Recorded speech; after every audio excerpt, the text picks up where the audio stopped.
The term mastering is either completely misunderstood or shrouded in mystery, but the process is really pretty simple. Technically speaking, mastering is the intermediate step between mixing the audio and preparing it to be replicated or distributed. But it's really much more than that. Mastering is a process of turning a collection of songs into a record by making them sound like they belong together in terms of tone, volume, and timing, which means the spacing between songs in an album. Here's what mastering is not. It's not a plugin that you run music through and it automatically comes out mastered. It's more of an art form that mostly relies on an individual's skill, experience with various genres of music, and good taste. Just to be sure that we're clear on what you're trying to accomplish by mastering, you're trying to raise the level of the songs so that they're competitive with others on the market. Make a group of songs all sound the same in relative level and tonal quality. Finish them by editing out count-offs and glitches, fixing fades, adding PQ and ISRC codes, and creating spreads for CDs and vinyl records. Mastering is a simple process, but like most simple processes, it's a lot more involved than it first seems once you really get into it. As long as you know all the things that go into the mastering process, you can make your song sound as finished and complete as others on the market. That's exactly what we'll be covering throughout the rest of this course. Until 1948, there was no distinction between different types of audio engineers since everything was recorded directly onto 10-inch vinyl records that played at 78 RPM. In 48, however, the age of the mastering engineer began when Ampex introduced its first commercial magnetic tape recorder. With most recording now using magnetic tape, a transfer had to be made to a vinyl master for delivery to the pressing plant to make records. Hence, the first incarnation of the mastering engineer was born, although he was called a transfer engineer at the time.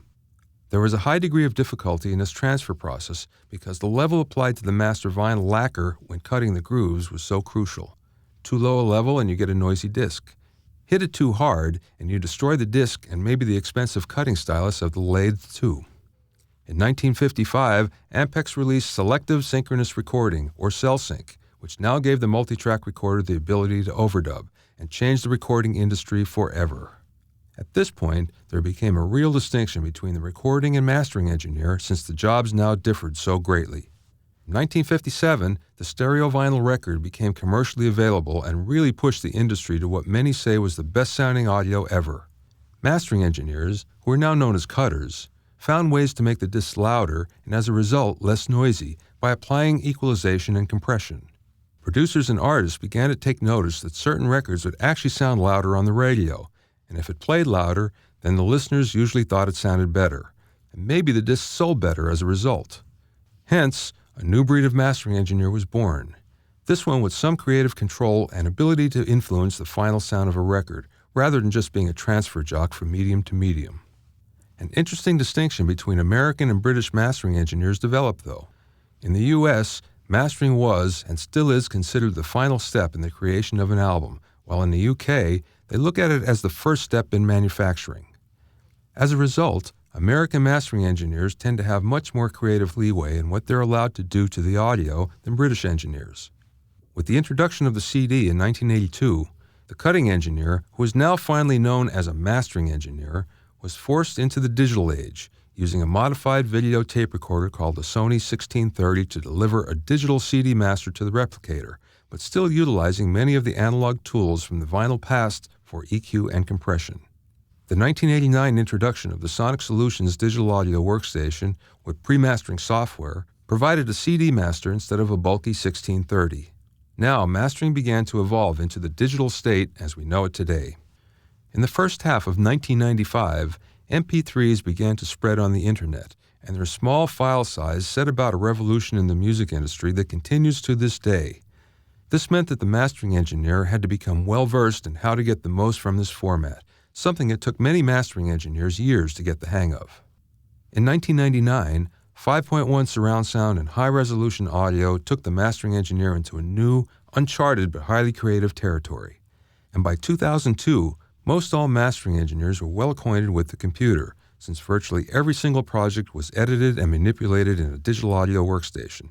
Today's mastering engineer doesn't practice the black art of disc cutting much, but he's no less the wizard as he continues to shape and mold the project like never before. It's interesting to note that just about all of the major record labels and most of the larger indie labels still choose to master all of their projects with a major mastering house, even though extensive mastering resources are widely available to just about any engineer. Since you're watching this course to learn many of the tricks of pro mastering engineers, let's look at some of the differences between the product that you might get from a mastering pro and what you might get from mastering at home. If we really break it down, a mastering pro usually has 3 things over what you do at home. A real pro mastering house has many things available that you probably won't find in a simple home or small studio digital audio workstation room, such as high-end analog to digital and digital to analog converters, a great sounding listening environment, and an exceptional monitoring system. The monitor system of these facilities sometimes costs far more than many entire home studios. Cost isn't the point here, but quality is. The commonly used near-field monitors that most recording studios use rarely allow you to hear what you need to in order to make the adjustments that you need to make while mastering. The vast majority of monitors in the rooms in which they reside are just not precise enough. The mastering engineer is the real key to the process. This is all he does day in and day out. He has what audio pros call big ears because he masters at least 8 hours every day and knows his monitors the way you know your favorite pair of sneakers. Plus, his reference point of what constitutes a good-sounding mix is finely honed thanks to working hours and hours on the best and worst-sounding mixes of each genre of music. I don't know who said it, but this phrase rings true. The difference between a pro and an amateur is that a pro always has a backup. That's good advice for any part of recording, but especially for mastering. You wouldn't believe the number of times masters get lost. This is the one thing that you can do just as well as a pro with no trouble at all. Now you know some of the advantages of using a mastering pro, but by following the tips outlined in this course, you can get your masters into the same ballpark. By doing the mastering yourself, you can save a ton of money and get your product out faster. And if you decide that your project warrants an A-list pro, this course will show you how to get the most out of that too. Whether you're going to master your music yourself or decide to hire a mastering engineer, here are some mixing tips to help you get the most out of your mastering session. Don't over-EQ when mixing. A mix is over-EQ'd when it has big spikes in the frequency response as a result of trying to make one or more instruments fit better together. This might make the mix tear your head off because it's too bright or have a huge and unnatural-sounding bottom. Listen to an example of a mix where the cymbals are way too bright, so it makes the entire mix sound bright as a result.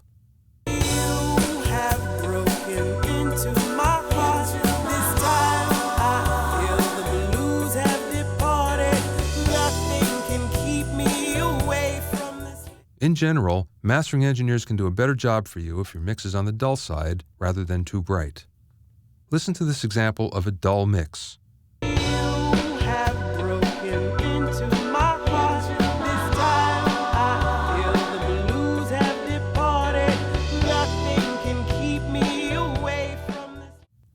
Now listen to the same mix after it's been brightened.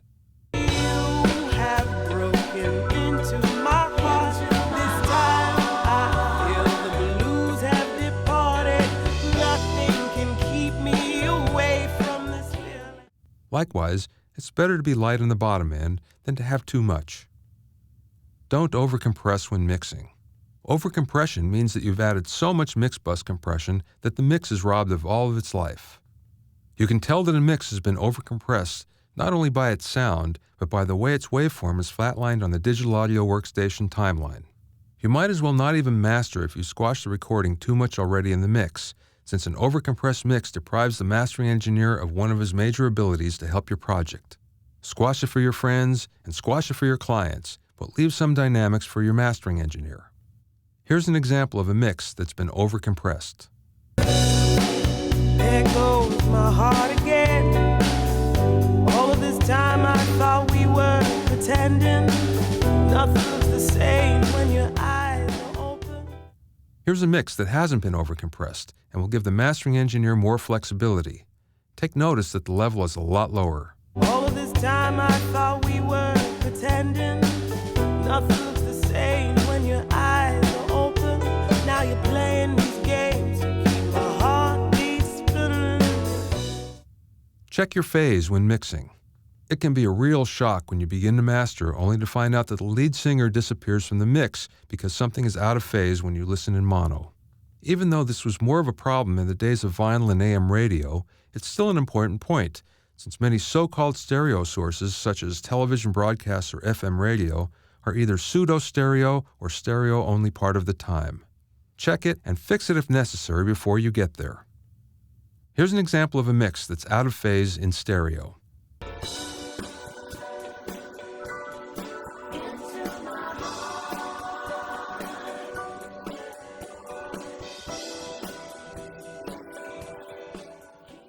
And this is what it sounds like in mono.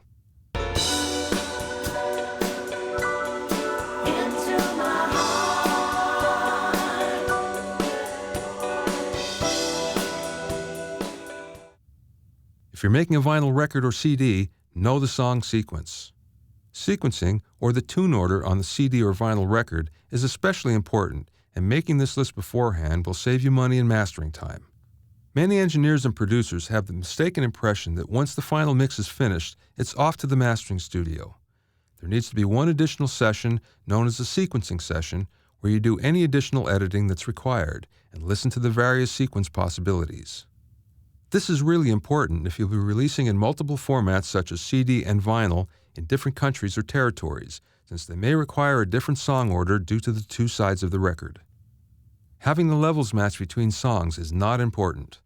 Matching levels between songs is one of the main reasons you master your mixes. Just make your mixes sound great, and the difference between the levels in songs will be fixed during the mastering process. Getting hot mix levels is not important. Print your mixes at slightly lower overall levels, and leave it to the mastering engineer to get the hot levels. A good practice is to print the mixes with peaks reaching -10 dB or so. Having some headroom will allow you to make up the gain in the mastering process using better sounding compressors and limiters. Here's a before and after example of the differences between level in a mix and a master. You have broken into my heart. This time I feel the blues have departed. Nothing can keep me away from this feeling. I know I am simply falling. Watch your fades. If you trim the heads and tails of your track too tightly, you might discover that you've trimmed a reverb tail or essential attack or breath. Leave a little room and perfect it in mastering where you will probably hear things better. Here's an example of a fade that's been cut too tight, so it cuts off the reverb tail.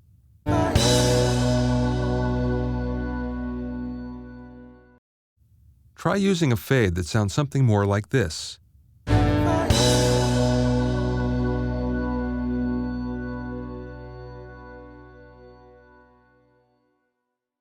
Alternate mixes can be your friend.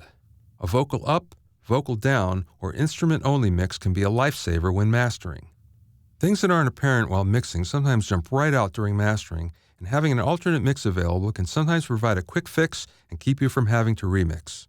You can master from those alternate versions, or even edit between the versions if necessary. For instance, editing the choruses from the vocal up mix into the original mix if you find that the chorus vocals were mixed too low originally. Make sure you document things properly with thorough notes for your mastering engineer with the clear file naming convention. You can always ask the person doing your mastering what file naming conventions he or she prefers. We'll look deeper into alternate mixes in an upcoming video. In order to get the most out of mastering, it's important to always keep mastering in mind during the mixing process. Following these points will result in a better product and make your mastering session run a lot smoother.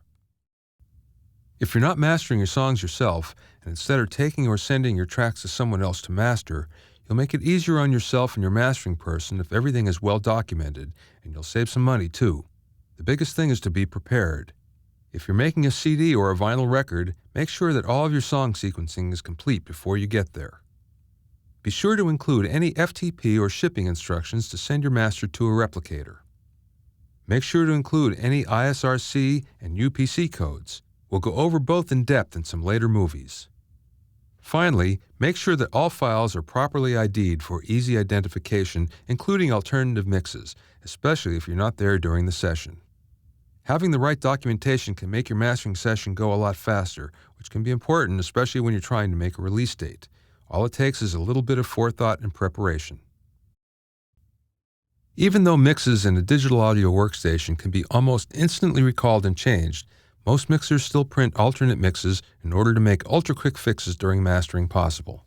While alternate mixes with the vocal up or down a dB used to be the norm, today's mixers find that 3 types of alternate mixes can accomplish most fixes: the instrumental mix,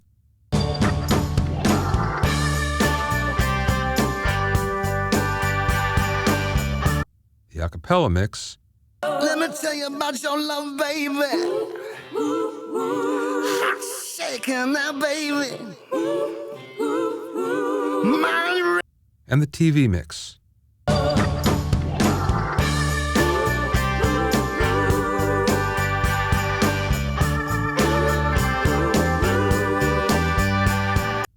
An instrumental mix is often used to clean up objectionable lyrics on a song by editing in a small piece of the instrumental over the final mix of the lead vocal.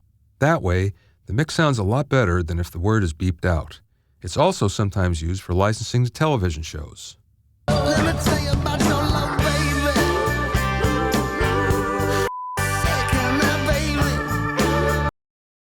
Let me tell you about your love, baby. Shaking that baby. By using a combination of the instrumental mix with the a cappella mix, it's possible to raise or lower a word that might be too loud or masked. Let me tell you about your love, baby. Shaking that baby. Let me tell you about your love, baby. Shaking that baby. The TV mix has everything but the lead vocal, so the artist or band can appear on television and sing live against a pre-recorded background. Sometimes it's provided instead of an instrumental mix.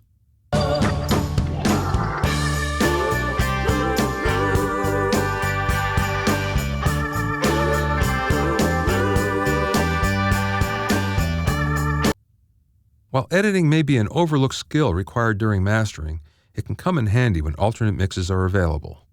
Even though mix fixes in a digital audio workstation can be fast, sometimes using the alternate mixes to make a fix can be even faster.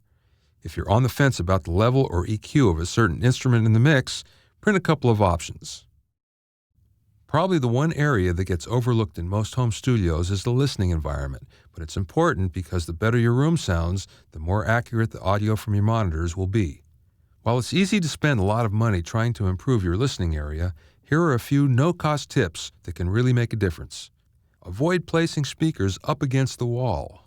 The further away you get from the wall, the smoother the monitor speaker response will be, especially in the low end. Avoid the corners of the room. A corner reinforces the low end even more than when placed against a wall. The worst case is if only one speaker is in the corner, which will cause the low end response of your system to be lopsided. Avoid being closer to one wall of the room than the other. If one speaker is closer to a side wall than the other, you'll get a totally different frequency response between the two because the reflections from the near wall are different from the other side. It's best to set up directly in the center of the room if possible. Avoid different types of wall absorption. If one side of the room uses a wall material that's soft and absorbent while the other side is hard and reflective, you'll have an unbalanced stereo image because one side will be brighter than the other. Try to make the walls of each side of the speakers the same in terms of absorption quality. If your studio is in a room in a house or office where you can't spend any money on acoustic treatment, just following these points can make a big difference in your sound without spending a dime. Regardless of what kind of monitors or room you have to work with, there are some proven techniques that will yield some reasonable results even under the worst conditions. These are all dependent upon your ears, which are still the primary ingredient in mastering and not the gear. Listen to some CDs that you love before you start mastering. You want to listen to the highest quality program that you can get, so this is one time when the CD beats an MP3, although a lossless medium like a FLAC file could work as well. Listen to some of your favorite songs that you know really well and understand how they sound on a variety of playback systems. You can even import the songs into your digital audio workstation while you're mastering for a direct comparison. Ideally, the reference songs will be in the same genre as the one you're mastering. This one point will save you from over or under EQing. If your mastering job doesn't sound similar to your reference song, then you're not finished yet. Doesn't have to sound exactly like it, but it has to sound in the ballpark. If the bottom end is thumping on your reference and your mastering is not, then you have to take another approach, or even have the song remixed. If, on the other hand, your bottom is big and full and your reference song is not, then you can be sure that you're going to have way too much bottom when you play the song on a system in the outside world. This one trick, utilizing a reference song, will help you more than any other. Establish 2 different listening levels. You need one level that you would consider fairly loud where you can easily hear how the lower frequency instruments like the bass and drums sit with each other, and another that's at a lower listening level somewhere near the point where you can hold a conversation while the music is playing. Use these 2 listening levels only. Mark them down in your volume control, make a note where the level is in software, and do whatever you have to do to make these 2 levels repeatable. The levels are somewhat arbitrary in that they depend upon your monitors and your environment, but the idea is that you want one level that's loud enough for you to gauge the low end, as your ears are less sensitive to low frequencies, and another level that's quiet enough that you can hear the tonal balance. If you listen to varying levels, your reference point will be thrown off, and you'll never be sure exactly what you're listening to, which is why you keep it to 2 levels only. Use 2 sets of speakers, a large set and a small set. The only way that you can ever be sure how things really sound is if you have 2 different sets to reference against. If you have more than 2 sets of monitors available, limit your listening choices to only 2 during mastering, so you don't confuse yourself and end up chasing your tail. Even if the largest speaker system that you can afford is a 2-way bookshelf speaker with a 6-inch woofer, you should plan to have an even smaller set to reference against. Although not the best, even a pair of computer speakers will do as a second reference set, as long as you can feed them from the same source as your large set. If you attempt to master your own mix, use a different set of speakers than what you mixed on. This is really important because if you use the same monitors, you'll only be compounding any frequency response problems that the speakers might have in the first place. So remember that the way you're listening is really important when it comes to mastering.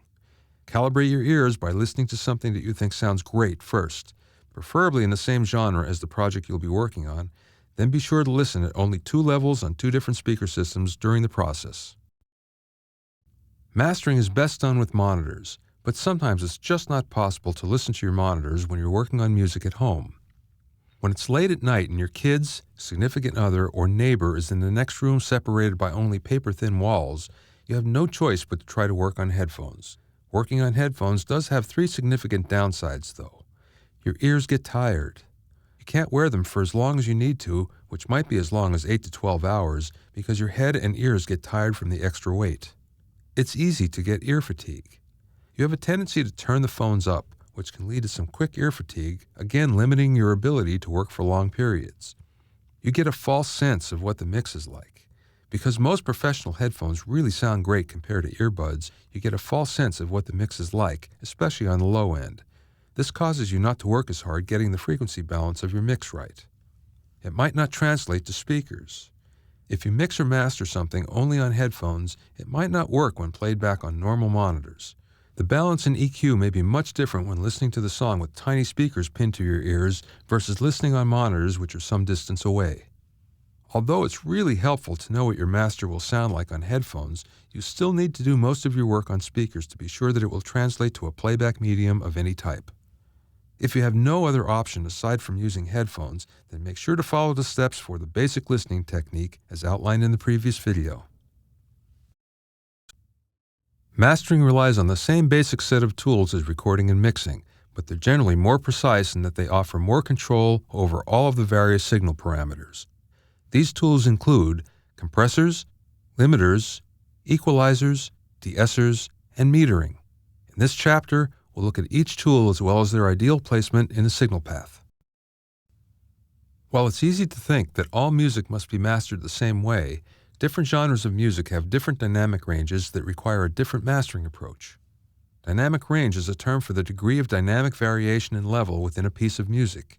That is, it's the difference between the loudest and softest parts of a song, and it's a main concern when mastering. In mastering, we often use compressors and limiters to decrease the dynamic range so that softer parts of the song are closer in volume to the louder parts. We'll discuss how to use compressors and limiters to do this in other movies in this course. Very low values like a DR3, which stands for Dynamic Range 3, means that there's only a 3 dB difference from the lowest to the highest peak in the song. This rating indicates that there's a lot of compression being used, so there's not a lot of variation in level at all.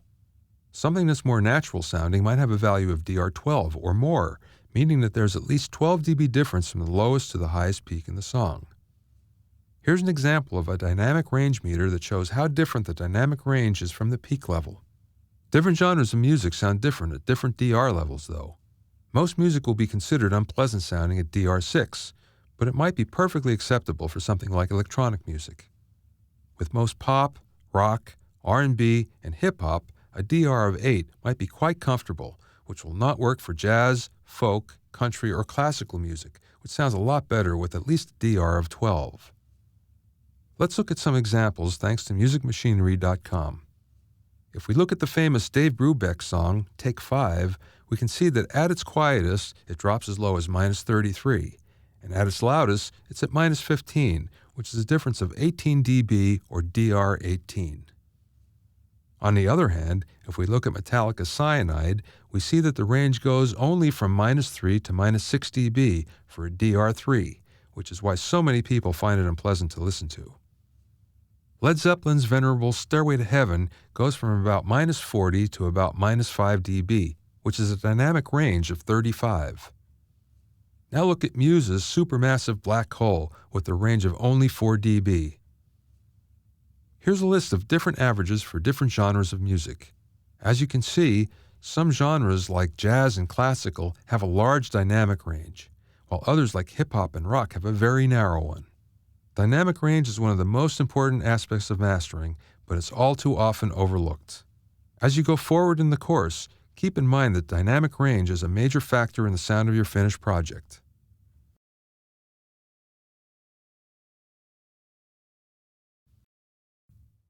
In mastering, the compressor is the primary way of raising the relative level of the program and giving the master both punch and strength. Relative level is how loud we perceive volume, rather than the absolute level, which is what's displayed on the meter. Usually the ratio of the mastering compressor will be set very low, from about 1.5 to 1 to 3 to 1, in order to keep the compression fairly gentle sounding. The higher the ratio, the more likely is that you'll hear the compressor working, and it will sound unnatural.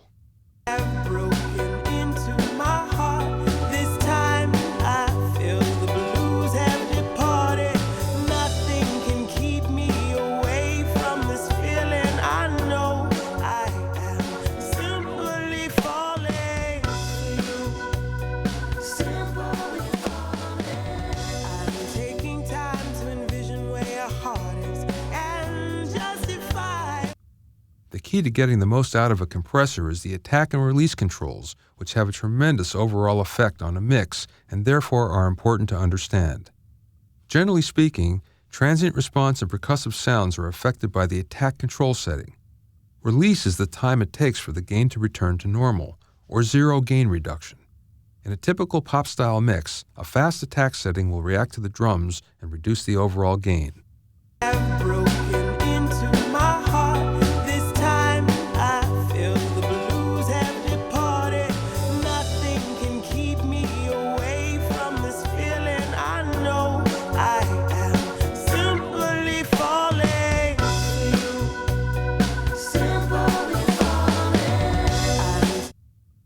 If the release is set very fast, then the gain will return to normal quickly. This can result in the audible effect of reducing some of the overall program level and attack of the drums in the mix.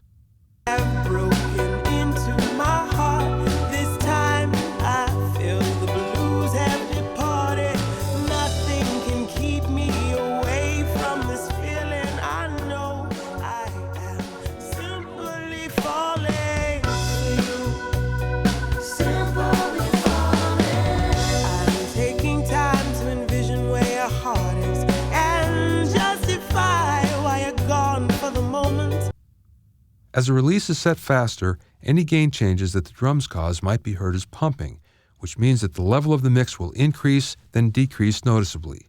Each time the dominant instrument starts or stops, it pumps the level of the mix up and down. Listen to this example of a mix that exhibits a lot of pumping.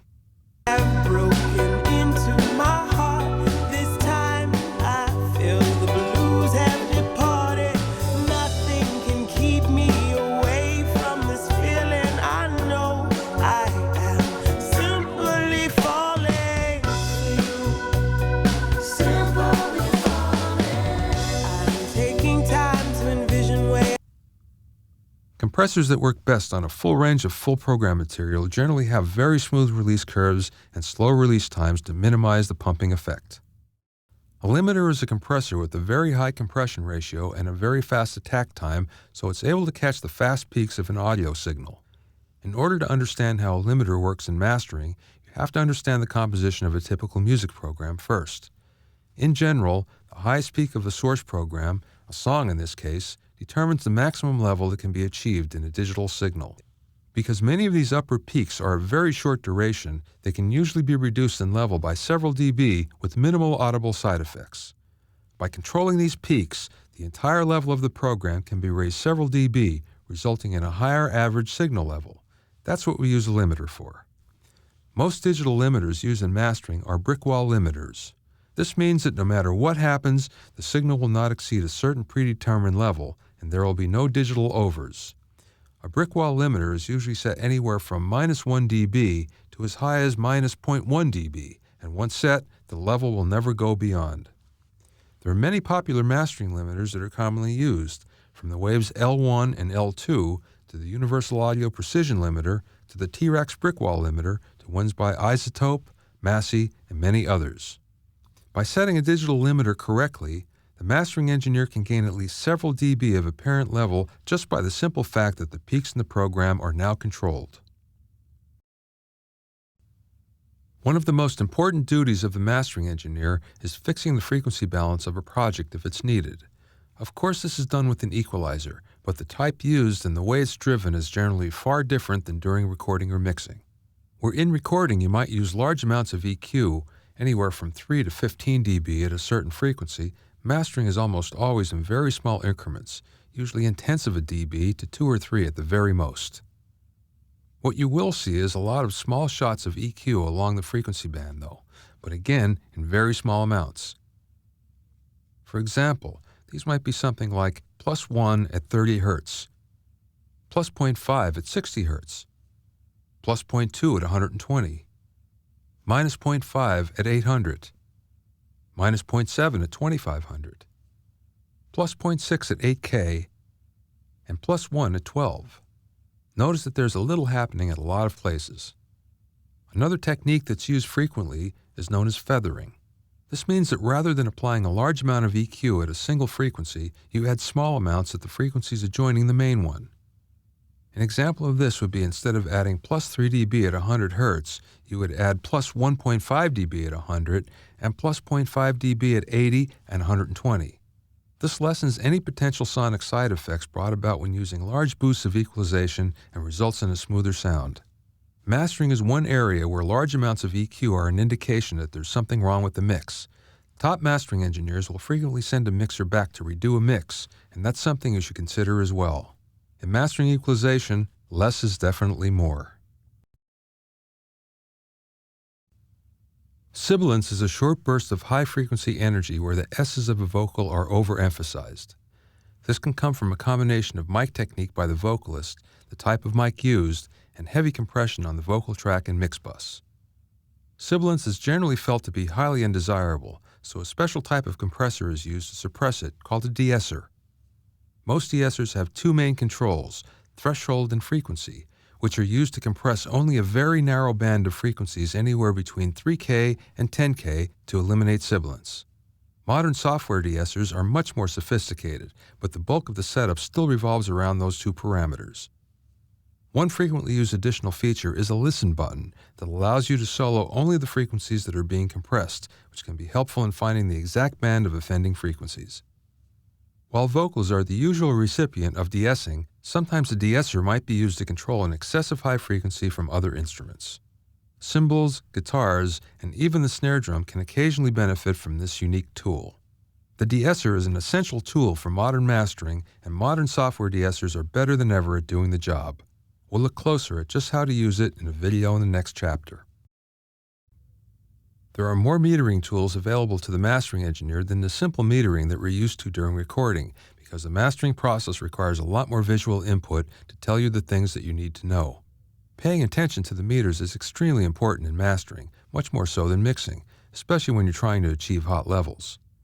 Typically, the mastering engineer will look at the following: a PPM meter or a peak program meter, a spectrum analyzer, sometimes called a real-time analyzer or an RTA, a phase correlation meter, a phase oscilloscope, and a dynamic range meter. A peak meter is what's found on virtually every piece of digital equipment and plug-in, since it has an extremely fast response. This has become a necessity for digital recording because any signal beyond 0 dB causes a very nasty distortion. All peak meters have a red over indicator that lets you know you've exceeded the zone of audibly clean level. VU meters found on analog audio gear are what's known as RMS meters, and you'll occasionally find a digital version in a mastering metering package. RMS stands for the root mean square measurement of the voltage of the electronic signal, which roughly means its average. Even when your peak meter is tickling 0 dB, the RMS meter will settle at a point much lower since it's measuring the signal differently than the peak meter.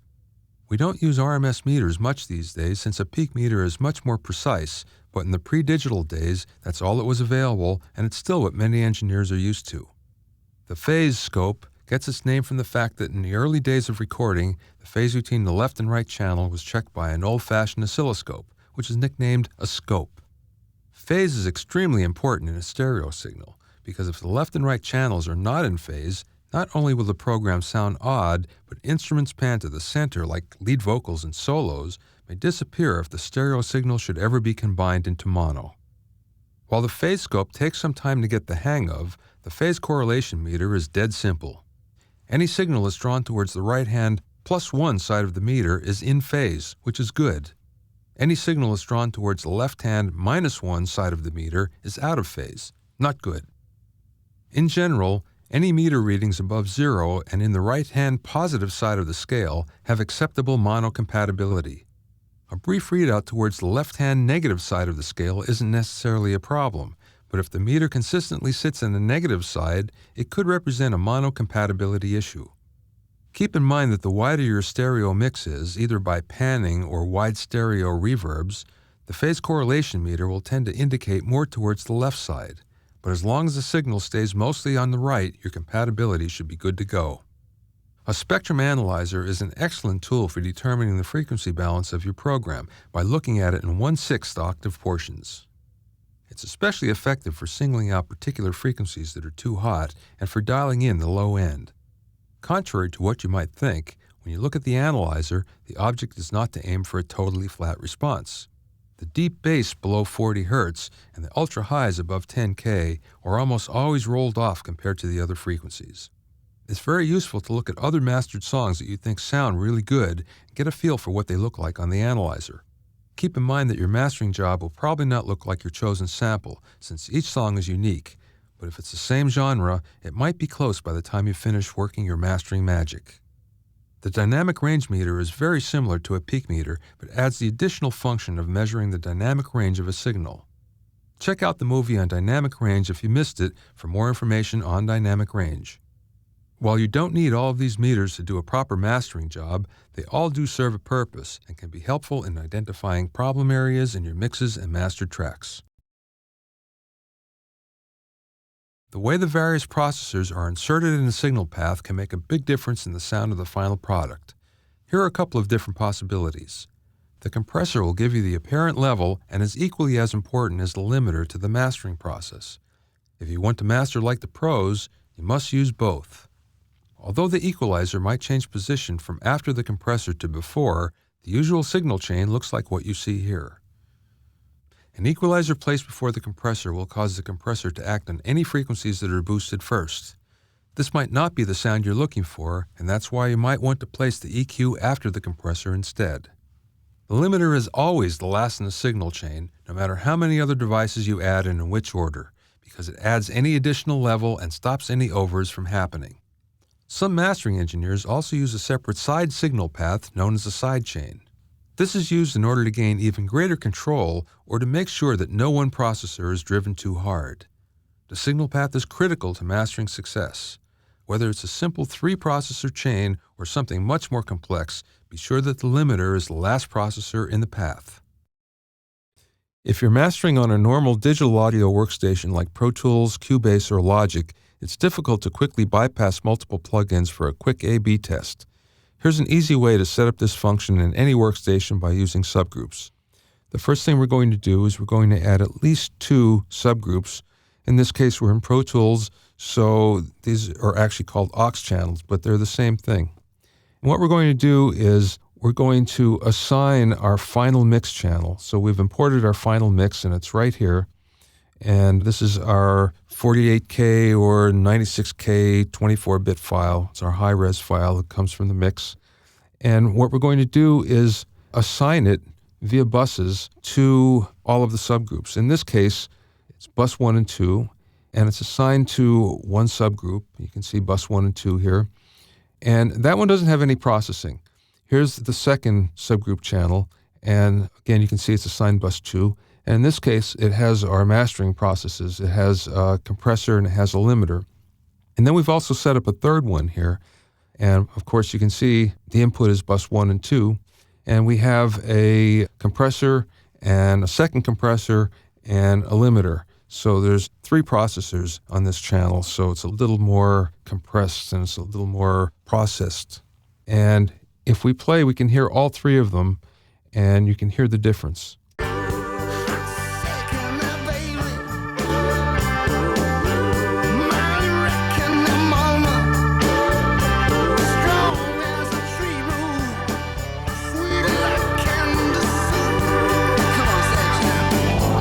Now you can see we can quickly go back and forth between the unprocessed and the processed signal. The good part about that is in Pro Tools or any other digital audio workstation, you couldn't easily do that because you'd have to actually go up to the plugin, you'd have to say bypass, and you'd have to do it on all your plugins and then play. And it's hard to make an A-B comparison when there's that much time in between the original pass and the process pass. So this is the way you set up an A-B listening test in any digital audio workstation using subgroups. One of the things that mastering strives to achieve is increase the overall program level of the mix. This is done by a combination of 2 of the mastering engineer's primary tools, the compressor and the limiter. The compressor is used to increase the small and medium level signals, while the limiter controls the instantaneous peaks. Remember that the sound of both the compressor and the limiter will have an effect on the final audio quality, especially if you push them hard. Here's how you do it. Set the master level on the limiter to -0.1 or -0.2 dB to contain the peaks and avoid digital overs. Set a compressor at a ratio of 2:1 or 4:1 to increase the apparent level. Adjust the attack time to let the desired amount of transients through. The slower the attack time, generally speaking, the punchier the sound will be.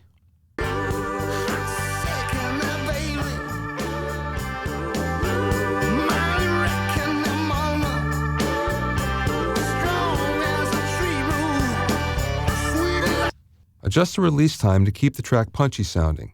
The trick with compression and mastering is to use a release time that's set on the slow side. Be careful not to set it too slow or the life will be sucked out of the track. Set it too fast and the track will pump or distort.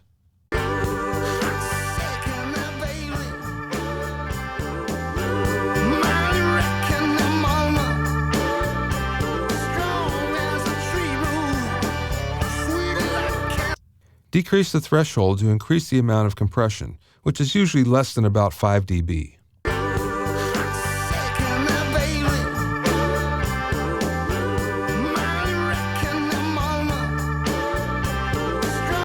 Increase the level of the program to the desired level by increasing the output control of the compressor. Be sure not to go beyond clipping.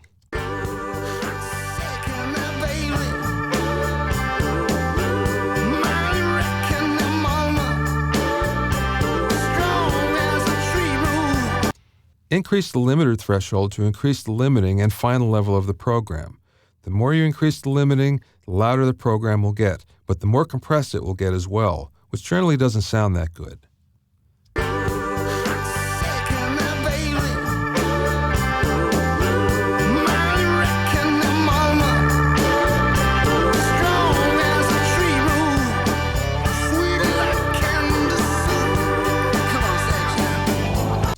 Note that some mastering engineers utilize multiple stages of compression.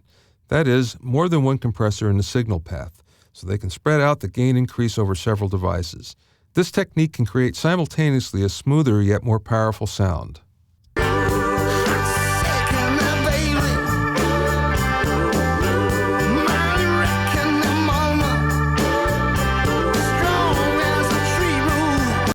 Remember that much of the gain and punch should come from the compressor. The more limiting you add, the worse it will usually sound. Adjusting the attack and release controls on the compressor and/or limiter can have a surprising effect on the program sound.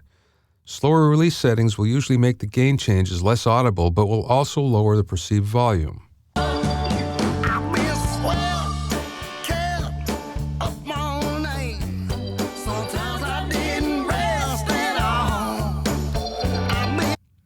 A slow attack setting will tend to ignore the drums and other fast signals, but will react to the vocals and bass.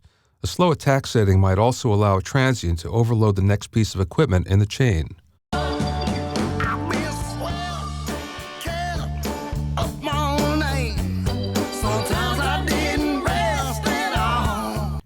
It's also possible that any gain changes on the compressor caused by drum hits can pull down the level of the vocals and bass and cause overall volume changes in the program.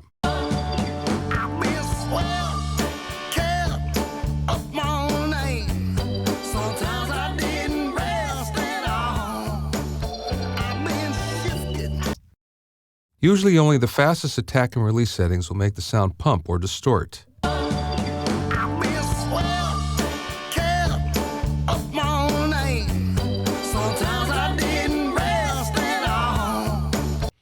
Also, the more bouncy the level meter, the more likely that the compression will be audible. Quiet passages that are too loud and noisy are usually a giveaway that you're seriously overcompressing.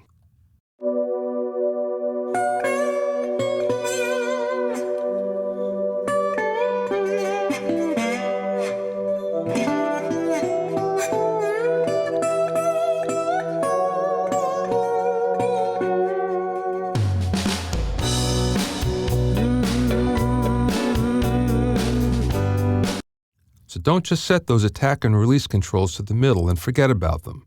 They can make a big difference on your final mastered sound. The volume level wars really began way back in the vinyl era of the 50s, when it was discovered that if a record played louder than the others on the radio, the listeners would perceive it to be better sounding and make it easier to become a hit as a result. Since then, it's been the job of the mastering engineer to make any song intended for a distribution medium like radio as loud as the competition. And of course, this also applies to situations other than the radio as well. Take the iPod, CD changer, or digital music stream. Most artists, producers, and labels certainly don't want one of their releases to play softer than their competitors because of the perception that it doesn't sound as good if it's not as loud, which is not necessarily the truth. Take a listen to these two song examples.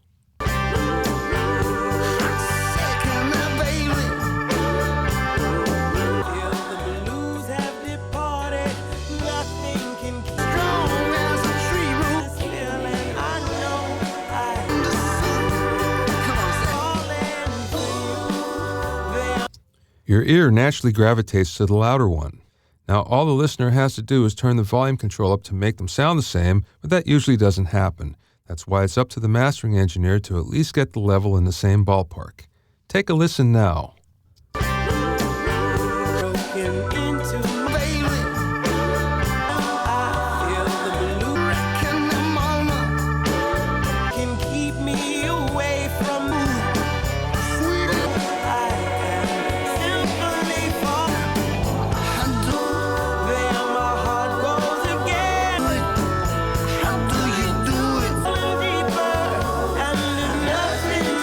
Competitive level is important if your songs are going to be played against other mastered songs.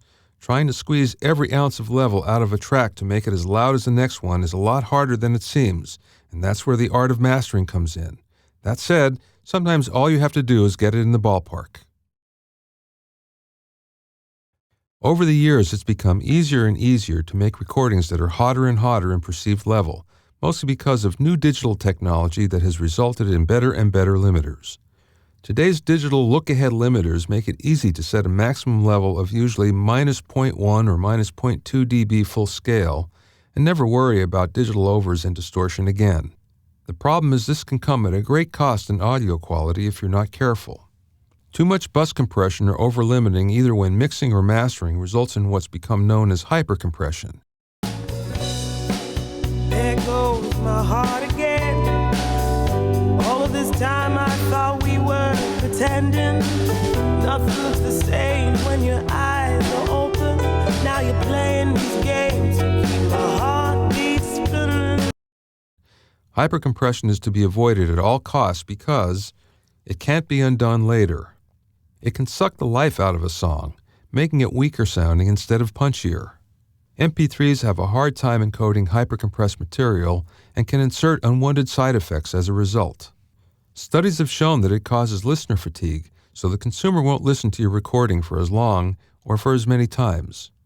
A hypercompressed track has no dynamics, leaving it loud but lifeless and unexciting.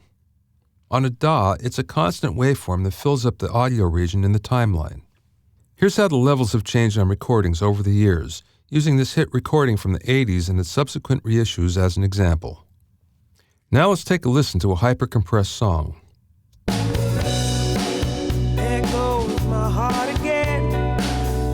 All of this time I thought we were pretending. If you listen to it with more dynamic range, it may not sound as loud, but it sounds more exciting. There goes my heart again. All of this time I thought we were pretending. The whole art of mastering is making a song loud and making it sound punchier, not worse for the process. EQing is usually the place that gets engineers who master their own mixes into trouble.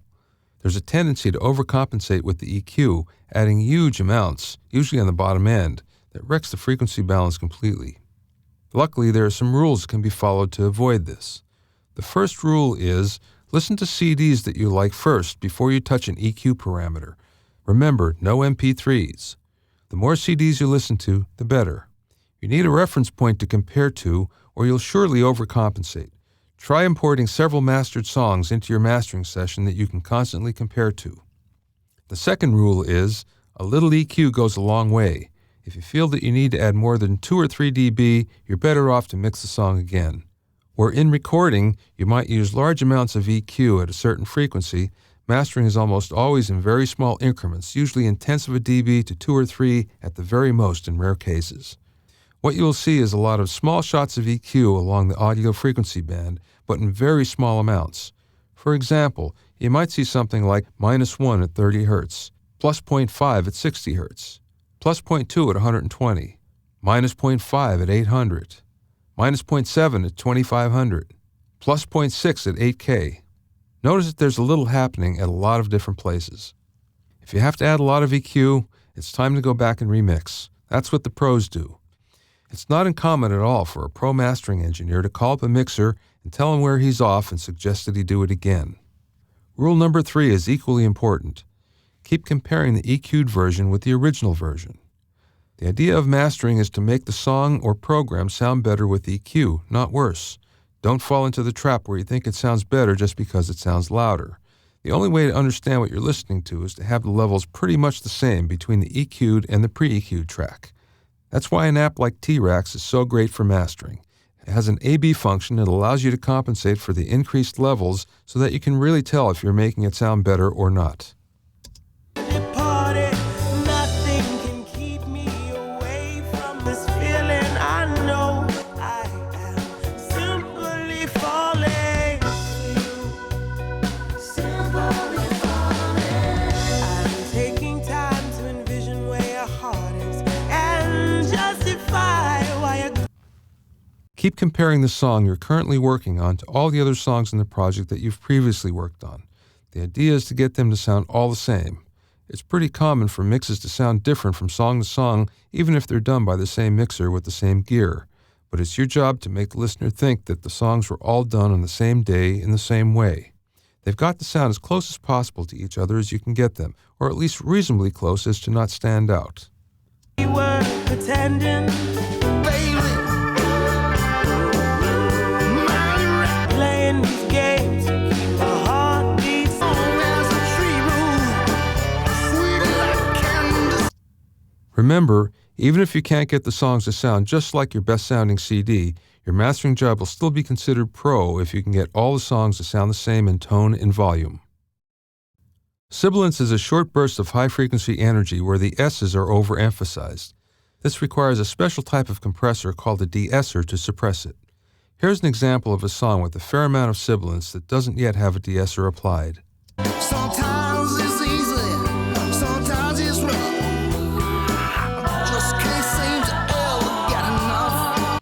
In order to use a de-esser, do the following. After you've inserted the de-esser, raise the threshold control until the sibilance is decreased but you can still hear the S's. If you can't hear them, then you've raised the threshold too far. In this case, the threshold is called the range control. Sometimes it's easy, sometimes it's rough. Just can't seem to ever get enough. It's like I never. Span the available frequencies with the frequency control until you find the exact spot where it's offensive. Then adjust the threshold control until the S's sound more natural. Sometimes it's easy, sometimes it's rough. Just can't seem to ever get enough. It's like I never, never like this before. Use the Listen feature to determine the exact sibilance frequency. When using the Listen feature, remember that the audio you're hearing isn't in the signal path, just a sidechain. Sometimes it's easy, sometimes it's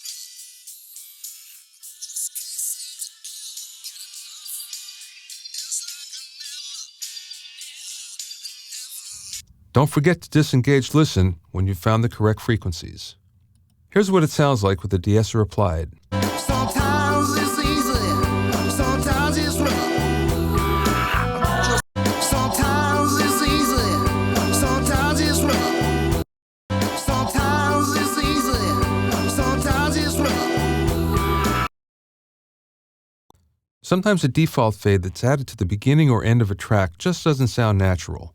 Either the fade is too tight and cuts off the attack or release of the part, or the fade itself just isn't smooth sounding enough.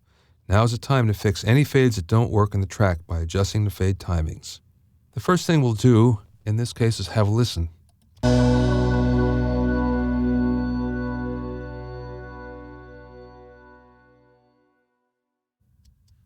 Fade is very long, so let's see if we can shorten it by using just the standard Pro Tools straight fade.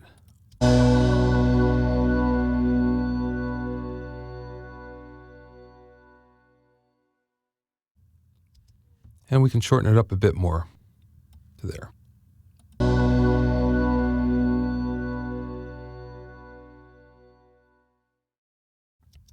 When it comes to song fade-outs, many times the default fade just won't sound smooth enough. Be prepared to help that fade out by trying some of the other types available. What we'll do is we'll click on the fade, and we'll try this curve first. Have a listen.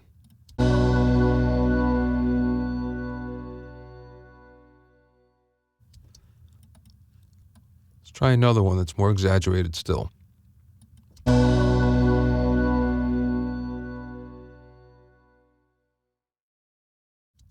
Ultimately, you're looking for the fade that sounds best for the song or group of songs, so it's best to experiment until you've heard a few different options before making your final decision. Leaving noise or count-offs like drumsticks on a song intro is a sure sign of a demo recording, and it's something that no one wants to listen to.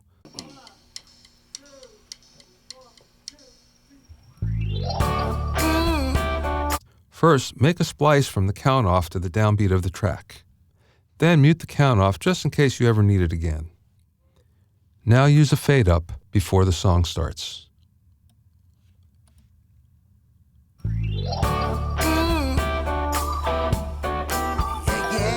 Just make sure that you don't cut off the attack of the downbeat. Clean intros are a sign of a professional mastering job. It only takes a minute to make a big difference in how your song is perceived. Multiband limiting splits the input audio signal into multiple frequency bands, each with its own limiter. The main advantage of a multiband is that a loud event in one frequency band won't affect the gain reduction in the other bands.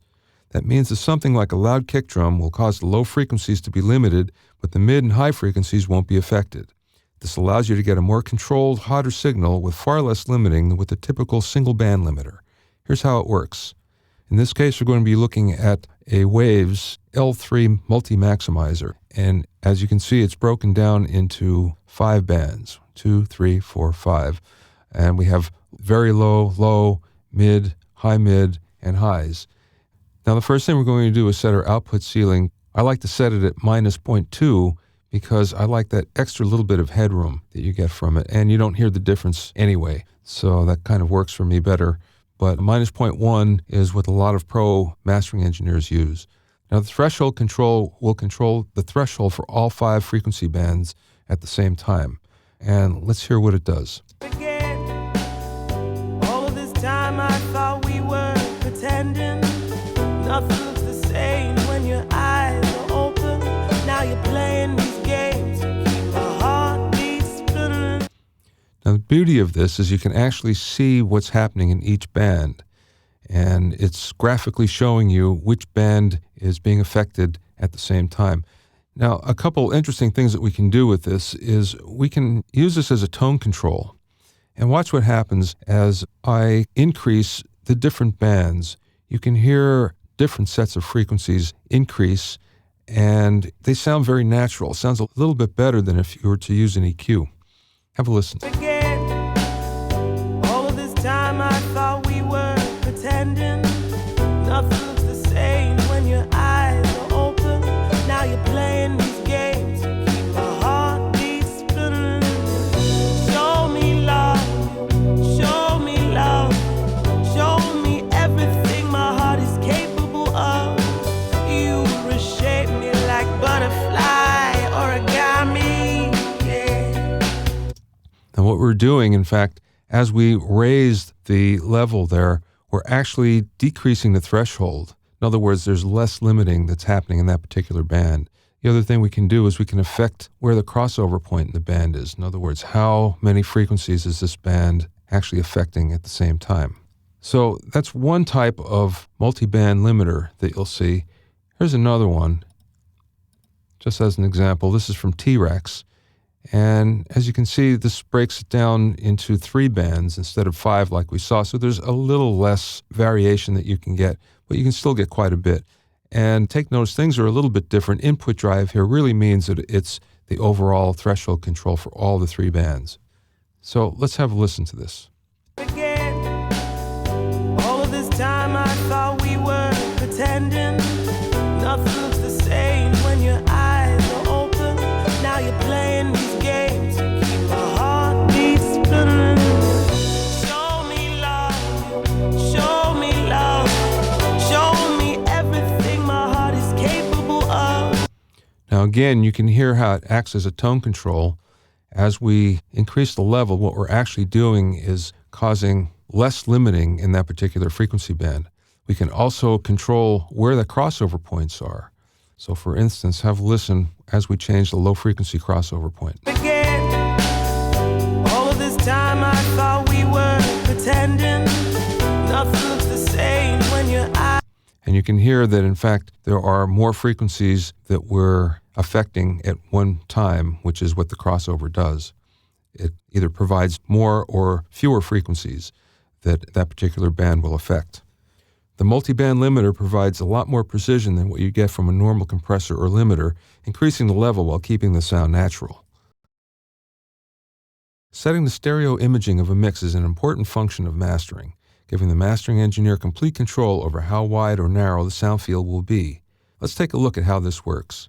In this case, we're going to use a Waves S1 stereo imager, and it does a number of different things to the sound field. Let's first of all look at the width control right over here. Have a listen. Again, all of this time I thought we were pretending. Nothing looks the same when your eyes are open. Now you're playing these games, keep my heartbeat spinning. Now what you heard there is the stereo image getting wider and then narrow to almost mono and then wide again. And if you listen to the hi-hat, you can hear it going way out to the side. And sometimes that's what we want to do in a mix. We just want to make it a little bit wider than the way it's been mixed, and this is a way to do it. Now there's some other controls here, rotation for instance, and this is a glorified pan control. Again, all of this time I thought we were pretending. Nothing looks the same when your eyes are open. Now you're playing these games.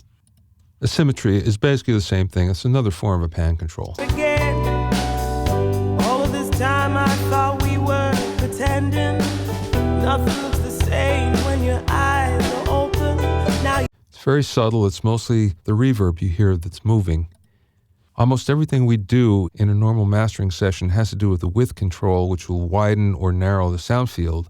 But occasionally there's something that's leaning left or right, and that's when we'll use the rotation or symmetry controls.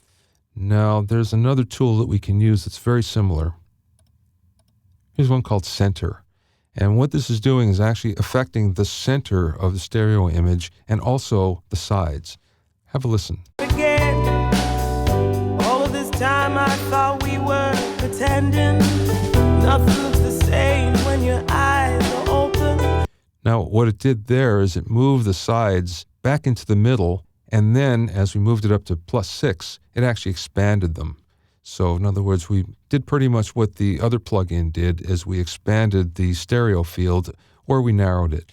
This also has a neat feature in that it has a center control. Watch what happens. Again, all of this time I thought we were pretending. Nothing looks the same when your eyes are open. Now you're playing these games to keep my heartbeat spinning. What this does is it uses some phasing tricks in order to get rid of the center of the stereo sound field.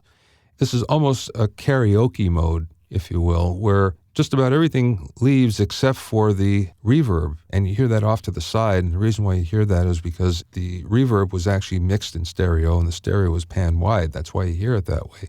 But sometimes what you need is a very strong center that you don't have, and this is a way to get it. All of this time I thought we were pretending. So we can actually emphasize the center if we want. So in the end, stereo imaging isn't a tool that's often used during mastering, but it's a great effect when you really need it. It's surprising what a little bit of EQ can do to emphasize certain instruments during mastering. For instance, we want to pull the kick drum out a little bit. Usually, most kick drums are centered around 80 hertz. So if we were to increase 80 a little bit, all of a sudden you'll hear the kick jump out a little bit. Now, I'm going to actually add a lot more EQ than you normally would during mastering just so this is emphasized, but you'll hear the kick increase pretty clearly. Let me tell you about your love, baby. Second, baby.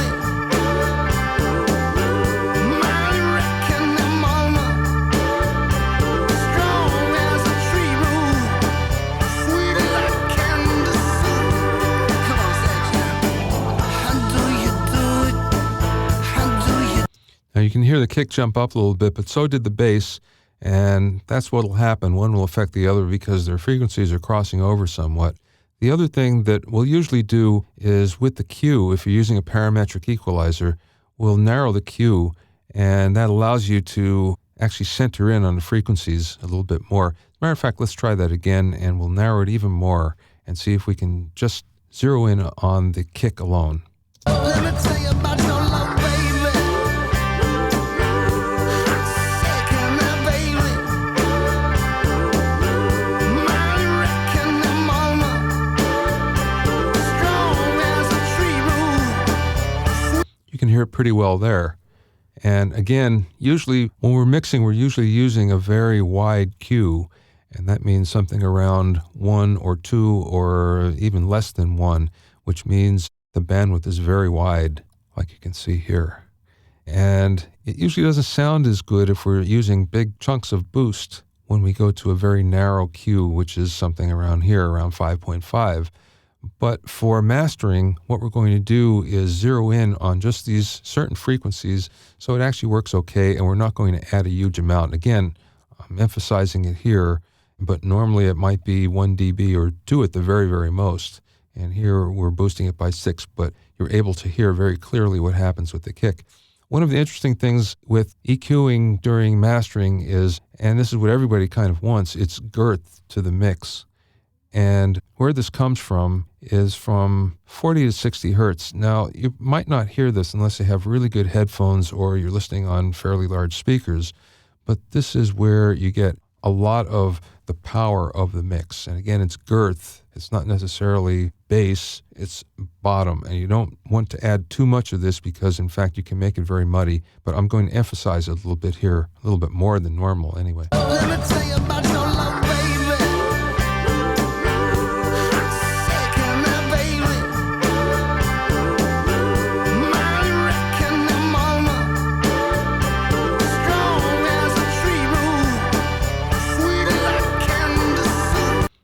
it's far more than I'd usually add, but it gives you an idea of girth to a mix or the largeness to a mix that everybody kind of wants. Now, if we go back to trying to emphasize certain instruments, let's try to emphasize the bass.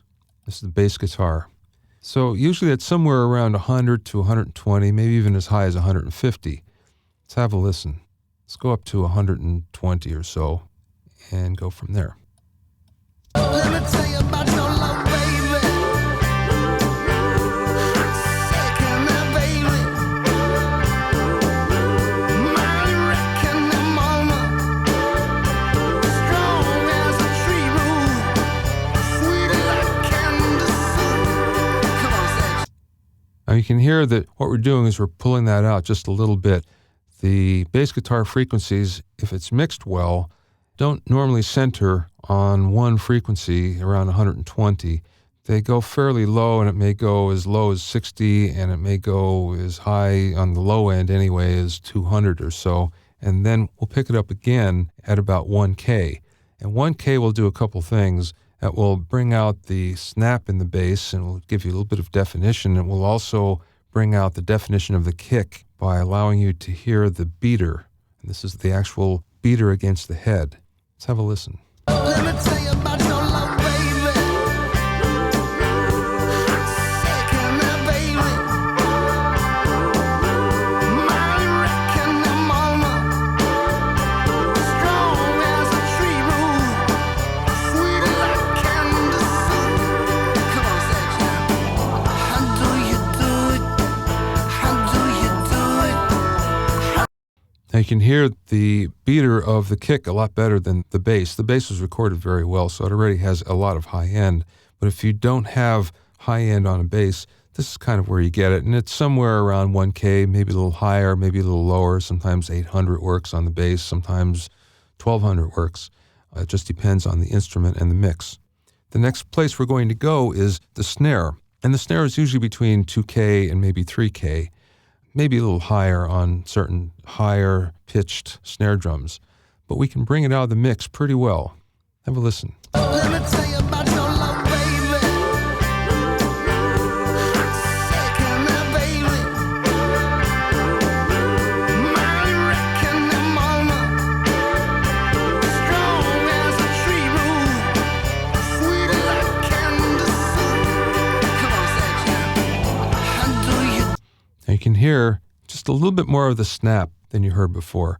One of the problems here is if you add too much, you're also affecting the vocal, and you may be adding more of the guitars than you'd like as well. So you have to be careful on this. And once again, the best thing is to fine-tune your cue and see if you can zero in exactly on that snare hit. It takes a little bit of time, but that's the way to do it.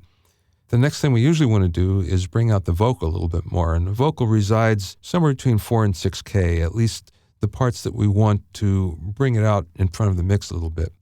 Now, instead of having a shelving EQ, which is going to affect everything, in this case from 6K out to 20K, what we want to do is have a peaking EQ so we can use the fine-tuning of the Q setting. Let's have a listen. Let me tell you about your love, baby. Second now, baby. My wrecking the moment. Strong as a tree root. Sweet like candy soup. Come on. Have a listen again. Let me tell you about your love, baby. Let me tell you about your love, baby. Second now, baby. Now we brought him out a little bit more in front of the mix than he was before. Again, what happens here is not only do you affect the vocal, but you affect everything else that's around it frequency-wise. So one of the things that happens here is the tambourine, which is also centered in those vocal frequencies. The tambourine jumps out a little as well. If you can handle that, that's going to work. But sometimes, again, you can only do so much because you're only affecting the finished mix. And there's not a lot that you can do about the overall levels of the individual instruments unless you actually do go back to the mix. You can bring a little bit out here and a little bit out there. But usually, if you have to add too much, it's no good. As a matter of fact, the real trick is to not add too much in any one area because it usually upsets the entire frequency balance of the song. So if you need to add too much EQ, try to compensate for the mix balance, you're probably better off to send the song back to have it remixed. Dither is a low-level noise that is added to the program in order to trim a large digital word into a smaller one. Since the word length for an audio CD must be 16 bits, a program with a longer word length, like the usual 24 bits used in a DAW, must eventually be decreased. Just lopping off the last 8 bits degrades the audio, so a dither signal is used to gently accomplish this task. An undithered master will have decay trails stop abruptly or have a low-level buzzing type of distortion at the end of a fade-out. All dither is not created equally. There are currently many different algorithms to accomplish this task. Each DAW manufacturer has either their own version or one supplied by a third party. Sometimes noise shaping, which is a way to increase the signal-to-noise ratio of the signal, is used in conjunction with dithering. The bottom line on dither is that each type can have a different effect on not only the music, but song to song in the same genre of music. It's worth it to try whatever selections are available before settling on a choice. Here are some rules for using dither. Dither the signal once and only once. Since dither is a noise signal, it will have a cumulative effect if applied more than once. Plus, dither introduced too early in the signal chain can have a very detrimental effect on any subsequent digital signal processing operations that occur afterward. Dither only at the end of the signal chain. The time to dither is just before exporting your final master. Try different types of dither. All dither sounds slightly different, and one may be better for a certain type of music than others. That said, the differences between different flavors of dither and noise shaping are usually pretty subtle. If you've ever tried to export a number of songs from your normal digital audio workstation timeline, you know that what you get is a single large file instead of individual song files like what we're used to on a CD. That's because you need a special editing workstation for making CDs that does what's known as PQ subcode editing. PQ subcodes control the track location and running time aspects of a CD and enable the CD player to know how many tracks are present, where they are, how long they are, and when to change from one track to another. Editing software applications like WaveBurner, Audio Architect, Peak, WaveLab, DSP Quattro, and SoundForge all have the ability to place these codes as needed. When the CD was first developed, it had 8 subcodes labeled P to W, and there were a lot of uses intended for them that just never came to pass. Today, the only subcodes used are P and Q, but these contain other information like ISRC and UPC codes and CD text, all of which we'll cover in future movies. Most PQ editors also allow a PQ log to be printed out, which is then sent with the master to the replicator as a check to ensure that all the correct data and information has been provided. The ability to edit PQ codes is essential in the process of creating a CD, and only certain apps are capable of doing this. That said, an app with a PQ editor can give you much more power and precision than you ever thought possible on a CD. When mastering for CD or a vinyl record, the time in between the songs is called the spread, and it can be used as a creative tool just as much as the sequence of the songs. The spreads determine the pace of the album. If the songs are close together, the pace feels fast, and if they're further apart, it feels slower.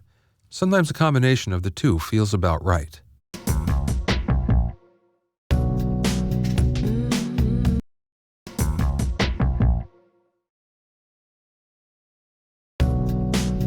Many times the spread is timed to correspond with the tempo of the previous song. In other words, if the tempo of the first song was at 123 beats per minute, the mastering engineer times the very last beat of the first song to stay in tempo with the downbeat of the next. The number of beats in between depends upon the flow of the album.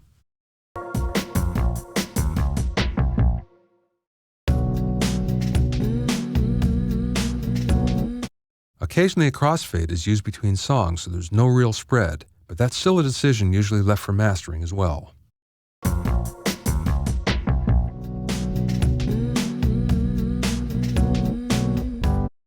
Many disk burning utilities like Creator and Toast only have limited spread selections, usually in 0.5-second intervals. That should be enough for most situations, but if you need more precision, you'll need a dedicated PQ editor as discussed in the previous movie. Every song that's commercially released has what's called an ISRC code, which is short for International Standard Recording Code. It's a unique identifier for each track that lists the country of origin, the registrant, which is usually the label, the year, and a designation code, which is the unique identifier created by the label. This code stays with the audio recording for the life of it. Even if it later appears on a compilation, the same ISRC will accompany it.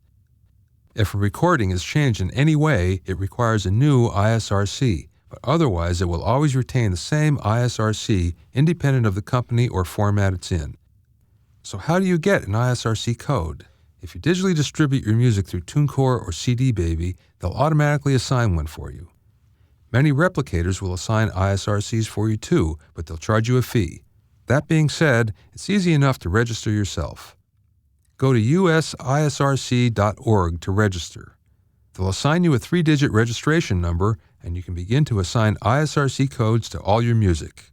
It will cost a one-time fee of $75. Just be sure to keep a good list of the numbers and follow the rules, which are provided on the site. Another code used in the release of most albums is a UPC code. The UPC stands for Universal Product Code, which is the number represented by the barcode on the back of the packaging for just about any item you buy in a store these days. While an ISRC refers to a single track, the UPC code is for the entire album. Each unique physical product that is put on a store shelf has this unique code. In addition to the barcode that you find in the back of the CD package, you can actually encode this into the PQ information on a CD. If you have any intention of selling your CD at retail and having it recorded by SoundScan for inclusion on the Billboard charts, you need a UPC. Most retailers only stock product with barcodes so they can easily keep track of them in their inventory, and SoundScan doesn't know you exist until you have a barcode. UPCs are administered by the UCC or Uniform Code Council. If you want to obtain a manufacturer's number so you can issue your own barcodes, it will cost $750 for the registration fee, but you can get a single UPC from CD Baby for $20 if you're already a member, or from Nationwide Barcode at around $10. CD text information is the information about the disc and its tracks, which is embedded in the PQ codes of an audio CD master. The information can include album title, song titles, song times, and the artist.